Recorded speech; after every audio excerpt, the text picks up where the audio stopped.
In Consumer Watch, if it seems like the amount of robocalls you get these days has gone up, you might be right. Consumers received more than 18 billion of them in 2017. 18 billion. That's a 75% increase from the year before. Anne Werner has more on the worsening problem and some tips for consumers. I get about 5 or 6 robocalls per week. The area codes are from all over the country.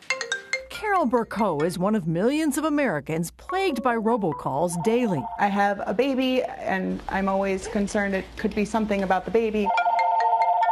Those calls can be more than just a nuisance. One study found roughly 25 million Americans lost an estimated $9 billion to phone scams last year. And certain parts of the country are bigger targets than others. A report by UMail found Atlanta was inundated with the most robocalls nationwide, with a whopping 183 million in June alone, followed by 97 million in Dallas, 93 million in Miami, and 88 million in New York. So why do those calls seem impossible to stop? Margot Saunders, senior counsel at the National Consumer Law Center, says the reason is the payoff. So many industries have discovered how inexpensive they are to make. And these callers have determined that it's much more profitable to call people relentlessly than it is to often comply with the law. In the past year, the FCC has proposed over $200 million in fines against illegal spoofing by telemarketers. And the Commission adopted new rules allowing phone companies to block calls that are likely to be fraudulent. FCC Chairman Ajit Pai. We are pursuing every possible avenue because we understand and we agree that this consumer complaint is something that has to be addressed soon. With more on how to avoid these types of calls, we're now joined by Anne Werner. These things are very annoying, but is there anything people could do to avoid getting these calls? So here's the problem. There really isn't a total solution. You can do several things, right? You put your numbers on the do not call list, but the illegal scammers, they don't care. Yeah. They're going to call you anyway. There's no penalties. The calls are cheap, right? You can download apps. There's a lot of apps like Nomo Robo, UMail, RoboKiller, even apps and companies that will make it so that they drag out the calls with the people who call you. Wow. But so that's something that can help you a lot on your cell phones. They really do work. The carriers are doing more to provide options for you. You can sign up for their options. Some of them provide them for free. For example, on my phone now, the phone will say potential spam. Oh, okay. When the call rings. You still wonder, though, okay, but potential means, well, do I want that call? Is there a chance that that's somebody I do want to talk to?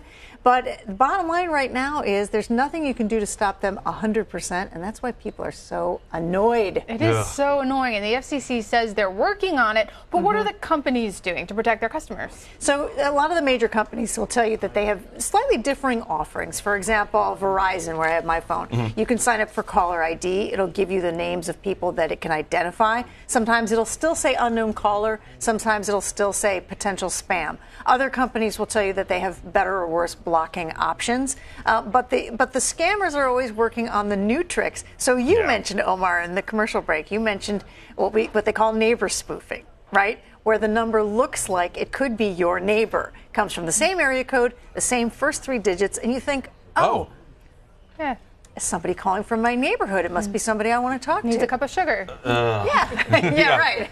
Now, in your piece, you said roughly 25 million Americans lost an estimated $9 billion on phone scams.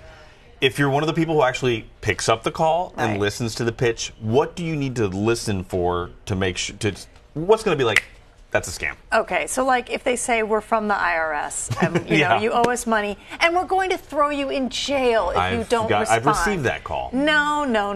You can call the actual IRS, look up their number. You can go to Consumer Reports. You can go to the Better Business Bureau sites to try to get more information on how to legitimately find out. Basically, if you do happen to accidentally, first of all, don't pick up a call if you can help it. Second of all, if you accidentally pick up a call, don't respond in any way. Don't talk. And don't press a number. When they say press 1 if you want to be removed from these calls, total scam. Really? They're just trying to get you to respond. The minute you respond, they know they've got a live one. They know that that's a good number.